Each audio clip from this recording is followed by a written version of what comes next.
Charlotte de Turckheim. Alors c'est un film sur les différences, sur les manières, sur la rencontre, mais aussi sur un thème bien d'actualité, un thème bien de chez nous, l'héritage. C'est vrai que je vous parlais de choses un peu sérieuses. La France, votre pays, est un pays d'héritiers. Les règles, la fiscalité, la stylistique des testaments sont un sport national. On l'a vu récemment avec un pays découvrant quotidiennement le souffle court, les épisodes d'une croustillante télé-réalité financière et sentimentale, celle de Johnny.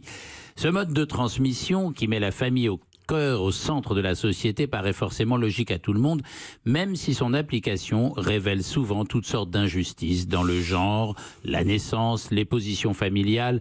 D'abord, l'héritage constitue 19% du revenu des ménages en France, ce qui est énorme et qui, bien sûr, ne s'applique pas à toute la société. Certains, beaucoup, la plupart héritent de rien, voire de dettes et d'amertume. D'autres se découvrent une tante vieille fille, mais multipropriétaire, qui ne les aimait pas particulièrement, mais qui va changer leur vie et celle des générations suivantes. Et puis, il y a la structure antique de ce pays, une structure patrimoniale avec 1% de la population qui détient 50% du patrimoine et 60% du patrimoine détenu par les 10% les plus riches. Avec une concentration d'autant plus importante que le travail, oui, le nôtre, celui de tout le monde, paye de moins en moins et le patrimoine, lui, paye de plus en plus. Avec une croissance de plus en plus faible, la France est devenue un pays où l'héritage est la clé de l'économie. En France, 21 milliardaires possèdent 40% de la fortune globale.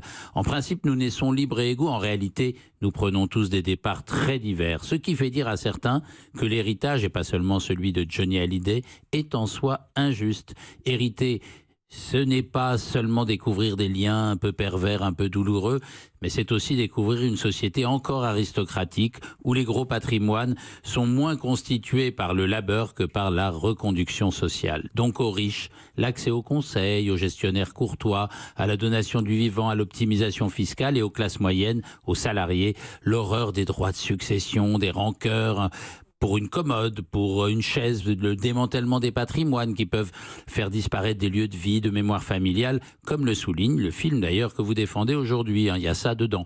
En réalité, le feuilleton Hallyday a dû rappeler à beaucoup qu'ils n'hériteront, eux, de rien, et que cet héritage et sa controverse est un luxe, une romance pleine de mélos aussi étrangère à nos vies que les étreintes de Dallas et des feux de l'amour. La révolution, qui a eu raison de vos ancêtres en mettant les aristocrates à la lanterne, n'a pas encore favorisé le travail contre le capital. Mais ne tombons pas dans le piège du dualisme anti-riche. Je voudrais vous demander ce que vous pensez de ces milliardaires américains, les Bill Gates, les Warren Buffett et presque 200 de leurs amis méga riches qui ont décidé de donner plus de la moitié de leur fortune à la collectivité. J'aime beaucoup la phrase de Mohamed Devji, ce milliardaire tanzanien qui les a rejoints en déclarant « Quand Dieu vous bénit financièrement, n'élevez pas vos standards de vie, élevez vos standards de dons ». Vous en pensez quoi ?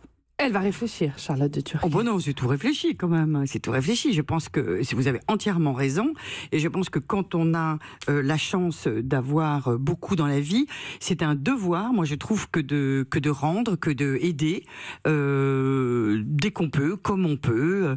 Moi, mon père vient de mourir. Je n'ai hérité de rien du tout, malgré ce qu'on peut penser sur les aristos, comme beaucoup de Français. Mais en revanche, je pense que c'est beaucoup plus que 1% des Français qui héritent. Je pense que ça, le chiffre, il est je pense pas qu'il soit juste. Non, mais c'est pas ce que j'ai dit, non. C'est 1% des Français qui détient 50% du patrimoine. Maintenant, sur le fait de pouvoir hériter ou pas hériter, je sais pas, c'est un long débat. Je pense qu'on n'est pas le seul pays, il n'y a pas qu'en France où on peut faire hériter ses enfants. Moi, je peux comprendre que quand on a travaillé toute sa vie, on a envie de laisser quelque chose à ses enfants, qu'on a envie d'aider ses enfants. Voilà, maintenant, tout le monde ne peut pas le faire, je suis d'accord avec vous. Et je peux pas vous dire mieux que moi, ça fait 20 ans que je suis impliquée dans une association d'enfants des rues aux Philippines. Alors, on me dit souvent pourquoi aux Philippines et pas en France. Il s'est avéré que j'ai fait un film aux Philippines avec des enfants des rues et qu'après j'ai décidé de les aider, que ça s'est passé là-bas. Et quand on s'engage, on s'engage. Et on s'engage. Je fais la même chose en Afghanistan pour ma belle-sœur qui a monté des écoles en Afghanistan. Et je fais la même chose en France avec des jeunes, mais d'une manière privée, et d'aider des jeunes à effectivement se lancer dans la vie, s'aider. Et cette chaîne-là de solidarité, elle est indispensable, évidemment. Et on va continuer à en parler avec Charlotte de Turckheim. Europe 1.